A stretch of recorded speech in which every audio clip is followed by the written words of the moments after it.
Você entendeu errado a profecia das 70 semanas de Daniel. Provavelmente você entendeu. Eu sei que os assuntos escatológicos, ou seja, que falam sobre o fim dos tempos, a gente tem que reconhecer. Não são fáceis, são difíceis, mas me parece que essa profecia das 70 semanas não é tão difícil assim de entender, não. Vamos lá? Quer entender? Curta, comente, se inscreva. Bora para mais um vídeo. Vamos lá, gente! Eu vou fazer até o seguinte aqui com vocês, eu vou lendo aqui com vocês, eu acho que vai ser até mais fácil pra gente, mais didático. Vou mostrar também aqui até o meu esbocinho, porque eu tô fazendo um vídeo mais curto aqui, mas tem um vídeo mais longo desta profecia na minha série de Daniel. Essa minha série é uma das séries que o pessoal mais gosta, então assista essa minha série e essa pregação sobre as 70 semanas. Só você procurar aqui, coloca aí 70 semanas de Daniel, Rodrigo Mocelin no YouTube, você vai achar. Ou entra aqui na minha playlist, aqui nas séries, série de Daniel. Então vamos lá, a gente tem aqui Daniel capítulo 9. Deixa eu só dar um contexto aqui antes de ler a profecia das 70 semanas. O que a gente lê aqui em Daniel capítulo 9 é que o profeta Daniel, né, ele leu na lei de Deus e ele entendeu, ora, peraí, aqueles 70 anos que Deus havia declarado sobre Israel, acho que chegou. Lembra? Por conta do pecado de Israel, Deus enviou Israel para a Babilônia e disse por meio de Jeremias que o povo iria ficar lá por 70 anos. Por 70 anos, como disciplina. Ok. Daniel entendeu, ao ler a Bíblia, que esse tempo havia se cumprido. Mas, nesse contexto, o anjo fala com Daniel, Deus fala com Daniel sobre 70 semanas. Como assim? A ideia seria mais ou menos assim.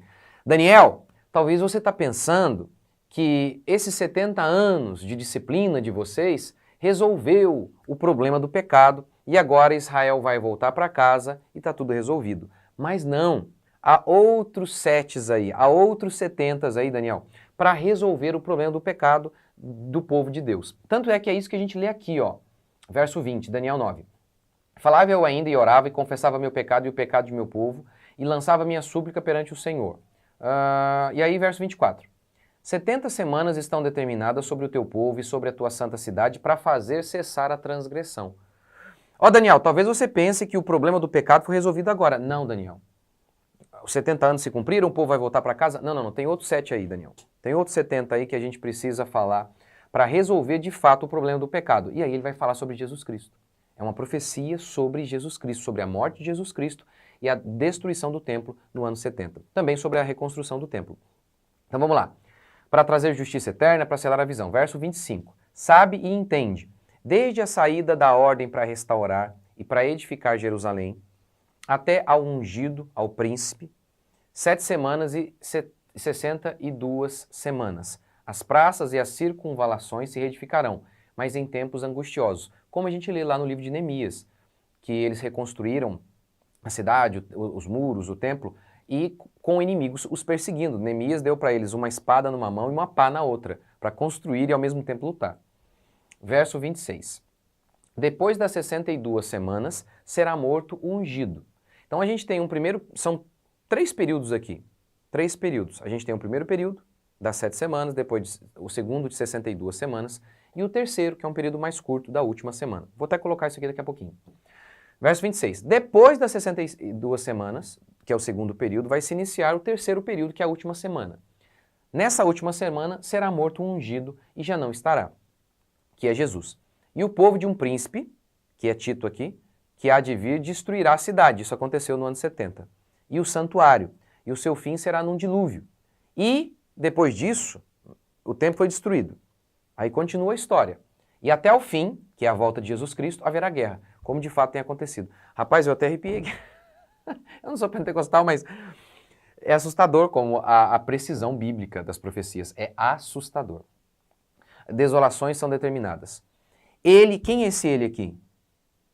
Já vou falar. Ele fará firme aliança com muitos, por uma semana. Na metade da semana, fará cessar o sacrifício e a oferta de manjares. Sobre a asa das abominações virá o assolador, até que a destruição que está determinada se derrame sobre ele. Então, eu vou colocar aqui só para ficar mais didático para vocês verem. Olha, a minha interpretação está exatamente correta, vocês podem conferir aí. Se vocês colocarem aqui, ó, coloca aqui a imagenzinha que eu estou mostrando para vocês e pega a Bíblia aí. Então a gente tem, da ordem da reconstrução até a reconstrução do templo, 7 semanas, que foram aí 49 anos. Da construção do templo até a morte do ungido, 62 semanas. E o terceiro período, que é a última semana, a morte do ungido e a destruição do templo. É isso que a gente tem ali. É isso que a gente tem ali. Ou seja, então, essas profecias, a profecia das 7 semanas, elas têm a ver com o plano de Deus para cessar a transgressão. Lembra que a gente leu? A gente leu aqui, ó, verso 24. 70 semanas estão determinadas sobre o teu povo para fazer cessar a transgressão. Em Cristo Jesus, na cruz do Calvário, o problema do pecado foi resolvido. Então, é isso que a gente está vendo aqui. Então, essa última semana que é uma semana muitas vezes debatida, mas a interpretação aqui é muito clara, o texto diz aqui, ó, veja bem, verso 26. Depois das 62 semanas, aí se inicia a última semana, que é um período mais curto. Esse período, então, abrange desde o ano 30, mais ou menos, até o ano 70. Tem a ver com a figura de um período mais curto, uma semana. Então, depois das 62 semanas, será morto o ungido. E já não estará.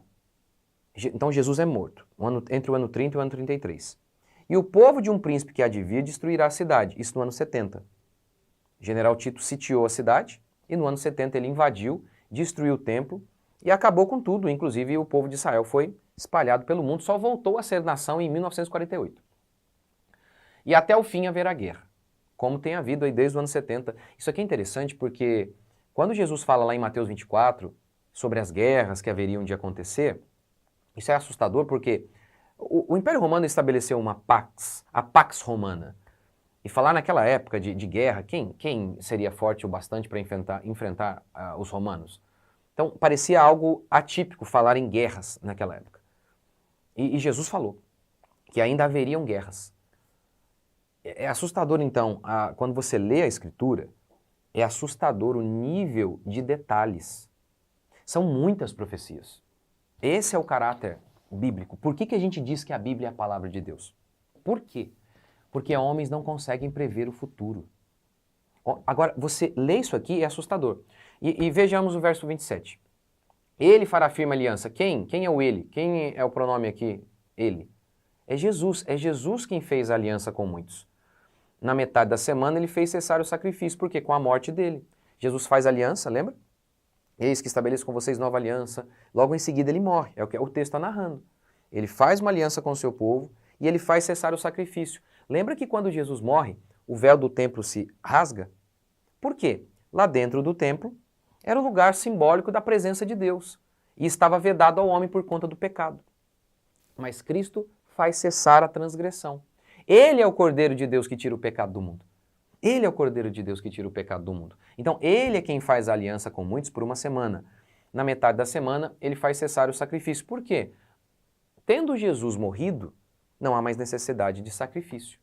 E a partir dali a igreja não faz mais sacrifício. Você vai notar que depois os cristãos, eles não fazem sacrifício mais. Por quê? Não havia mais necessidade. E aí, olha o que diz, sobre as asas das abominações virá o assolador, até que a destruição que está determinada se derrame sobre ele.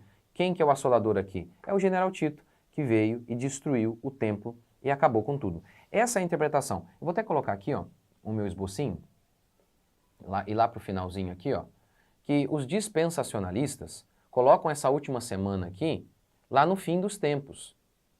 Lá para o final. Ó, essa última semana aqui, ó, pastor, esse verso 27 aqui, ele fará aliança, é o anticristo para eles. Por uma semana, na grande tribulação. E na metade da semana ele vai fazer cessar o sacrifício e a oferta de manjares. E aí o assolador, que é o anticristo, então olha que coisa, é o anticristo que faz aliança e o anticristo que é o assolador. Essa é a interpretação aí. Qual que é o problema dessa interpretação? Eu até coloco aqui, ó. Vamos lá. Primeiro que o texto não menciona isso, que essa semaninha aqui foi adiada lá para o final dos tempos.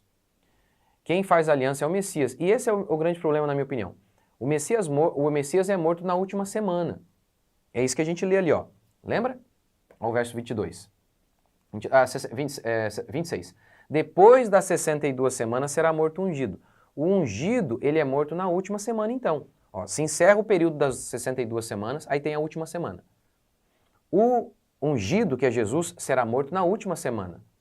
Ora, se o Messias é morto na última semana e a última semana foi adiada, ainda vai acontecer, significaria dizer que o Messias ainda não veio, o que é um absurdo. Então, eu acredito que essa interpretação dispensacionalista desse texto não está correta. E a gente vê a confirmação disso aqui em Mateus 24, desculpa. Lembra os discípulos lá em Mateus 24, eles perguntam, Senhor, quando o templo será destruído e qual o sinal da tua vinda? E aí Mateus 24, 25, Jesus diz, 24, 15. Quando, pois, vides o abominável da desolação de que falou o profeta Daniel no lugar santo. Então os que estiverem na Judéia fujam. Quando vides o abominável da desolação que falou Daniel. É o texto que eu acabei de ler para vocês, Daniel 9, 27.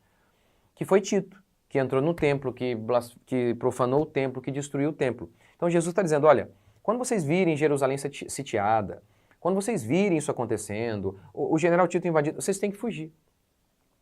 E aí Jesus fala, nesse contexto aqui, olha, isso vai acontecer nesta geração. Então isso aqui tem a ver com a profecia em relação à destruição do templo, que de fato aconteceu naquela geração. Jesus profetiza aquilo mais ou menos no ano 30, ano 33.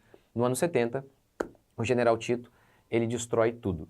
Tem uma possibilidade que eu falo até na minha pregação, você pode até assistir lá.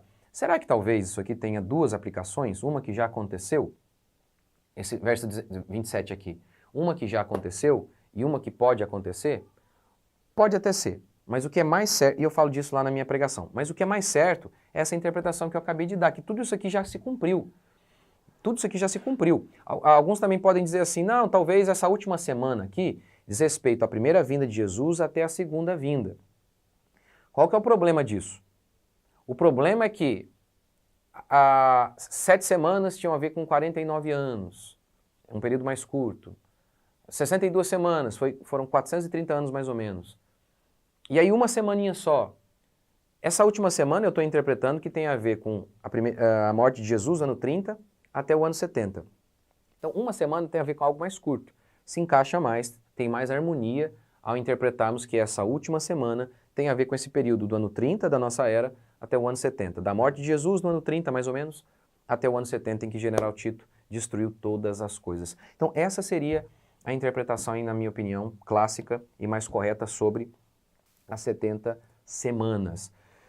E eu vou falar mais, né, aqui vamos falar mais sobre essa questão do Israel ser o relógio de Deus ou não, sobre Mateus 24, eu vou pregar sobre isso domingo na minha igreja, vamos publicar aqui. E é um assunto, sim, importante sobre esses temas. Talvez eu possa falar também sobre a história da ovelha vermelha, você já ouviu falar sobre isso? Ou o terceiro templo, e por aí vai. Mas de maneira mais clara, me parece que essa interpretação que a minha aqui eu sei é muito mais econômica, é muito mais simples. Eu tenho visto muitas e muitas vezes interpretações das mais cabulosas em relação ao fim dos tempos. Eu sou cristão há um bom tempo, há mais de 20 anos, e eu tenho visto aí as interpretações mais loucas, forçações de barra, assim, em textos que, por exemplo, textos que dizem respeito ao Antigo Testamento que já se cumpriram, que falavam sobre a volta de Israel para Canaã, que já se cumpriram, como por exemplo isso aqui. E eles aplicando agora, com base em quê? Não dá para saber. E é impressionante como que esses pastores do Apocalipse, eles têm errado sistematicamente sobre a marca da besta, erraram tudo, já foi Visa, já foi a Coca, foi marca de carro. Eles já acontece uma guerra, eles marcam a vinda de Jesus para outro dia, e é impressionante como que eles continuam sendo ouvidos ainda, eles têm público, é assustador. É porque o povo gosta desse tema, porque é um tema sugestivo, é um tema gostoso de estudar, porque envolve mistério. E aí acaba perdendo o propósito das profecias. O propósito das profecias não era despertar a curiosidade das pessoas, era trazer conforto. Por exemplo, em Mateus 24, Jesus fala que um dos sinais da vinda tinha a ver com a perseguição, com a pregação do evangelho em todo mundo. Tem a ver com a grande tribulação. Por que Jesus contou essa parábola? Quando nós vimos o anticristo, as dificuldades, a grande tribulação, não se apavorem, isso está no meu controle. Então esse era o grande objetivo das profecias, trazer consolo, trazer temor para vivermos uma vida justa. Mas é impressionante como que se utilizam disso apenas para despertar curiosidade vazia e isso não tem nada a ver com aquilo que era o objetivo das profecias. Então, aqui também está um exemplo, então. A minha está bem simples, a minha interpretação, e a gente vê muitas vezes interpretações malucas e que a cada dia vão caindo por terra. Eu prefiro seguir essa aqui, e essa minha não é minha, só eu aprendi com homens de Deus que vieram antes de mim, obviamente. E é isso aí, eu acredito que a grande lição aqui para nós, em relação à profecia das 70 semanas, é a riqueza de detalhes que isso aconteceu. É um negócio assim, é assustador. É assustador. Assim, aqui quando você vai lendo, ó, vai acontecer a reconstrução do templo, que foi um milagre, porque Ciro autorizou a reconstrução. Depois haveria um período mais longo até a vinda de Jesus. Aí depois um período mais curto, de uma semana, da morte de Jesus até a reconstrução do templo. É assustador. Como que isso aqui pode ser um livro humano? Como, com essa quantidade imensa de detalhes sobre um futuro tão longínquo, mais de centenas de anos depois? É assustador. E quem poderia imaginar que o templo seria destruído? Porque naquela época, os judeus eram amiguinhos ali dos romanos. Quem poderia imaginar isso? Isso tudo aconteceu, é assustador. É assustador. Isso é mais um motivo para você acreditar na palavra de Deus. Assista o meu vídeo que eu fiz esses dias sobre o Renekiewicz, que ele falando que a Bíblia tem erros. A prova que ela não tem está aqui, ó, as profecias. As profecias, as profecias. É isso aí então, gente. Deus abençoe. Continue aí comigo, a gente vai falando sobre, talvez aí, ovelha vermelha, Israel, relógio de Deus e por aí vai. Deus abençoe. Curta aqui, comente. Se você discorda também, não tem problema não. Pode deixar seu comentário aqui. Deus abençoe. Até o próximo vídeo.